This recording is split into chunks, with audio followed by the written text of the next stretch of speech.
Sabi kasi nila, no, mga kapatid, itong si Paolo Angeles, tsaka si Kitch Minamoto, sasagot sila doon sa love question of the day namin. Ano ba ang dapat i-consider sa pagpili ng jowa? Sino mauna sa inyo? Una mo na, pre.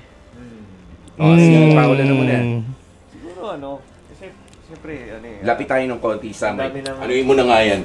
Para ba? Yan. Akuin mo na yan, pre, yan. Pwede naman hawakan to, no? Oo. Sige. Siguro, dati kasi pagkabata ka, di ba, gusto mo lang yung, siyempre, itsura, yung mahal ka, ganyan. Pero ngayon, pag tumatanda ka, yung makakapagbigay sa'yo yung peace of mind. Iba yun eh. Mind agad? Iba na yun eh. Totoo. Peace of mind, hindi rest in peace yan. Huwag naman yun. Iba yun. Yung payapa. Siguro, Advance yun. ito ba yung sinasabi mo na, wala ka naman na-experience na traumatic na relationship, ano? Suki ako dyan.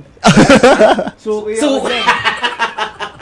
Suki sa mga traumatic relationship. Toxic. Oo. Ayan. O, ikaw naman, Kitch. Ako, yun, speaking of toxic, kasi mahirap magkaroon ng partner siguro na iba yung mindset. Siguro yung mindset talaga.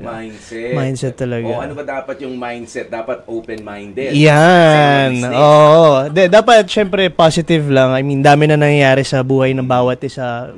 Syempre, pag nagkaroon ka ng partner in life mo yan, dapat yun nakakatulong din sa pang-araw-araw mo. Yun yung natutunan ko sa buong araw na pagsasama natin tatlo. Hindi pa ba kayo nagsasawa sa mga itsura natin na ganito? Hindi ba? Feeling ko nga, onti na magkamukha na tayo eh. Ay, dyan naman kayo hindi lugi sa akin. Talaga si Kuya Pulpa. Okay.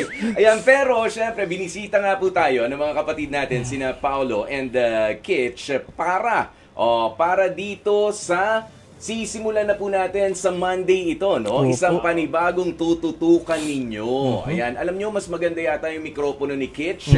Ayan, kaya mag-share na lang kayo. Share na lang tayo. Yan, Paolo. Ayan, sige, Paolo. Sige, invite natin ang mga kapatid natin, ano? At iba pa mga viewers and listeners. Go ahead. Ayun po, manood kayo ng Ang Himalanin Ninyo sa TV5 po yan. Bago mag-Itbulaga. Yun. Ayan. Ayun guys, panoorin nyo po Ang Himalanin Ninyo. Sana ma-enjoy nyo itong teleserye na inandog ng TV5 para sa inyo. Ito po ay magbibigay ng hope sa pang-araw-araw ninyo. Alam mo, nung isang araw, nandito, bisita namin si Kai. Okay? Si Kai Cortez. Ikaw naman, Paolo, ano ba ang magiging papel mo dito?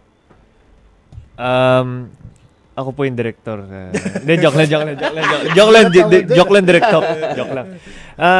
Teacher Noli po ako dito. Kumbaga, Sir Noli po, teacher ako ng Bukang Liwayway. Yan po. Okay. Tapos si Kitch naman?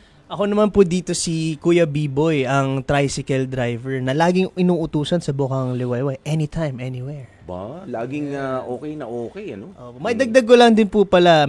Meron din po kami onting kilig-kilig dito, kasama namin dito si Quinay at yun nga si Paolo Angeles. Kami ang magbibigay ng kilig sa inyo dyan. Sobrang saya niyan ni Kitch. Lagi kasi pagkasama ko sila.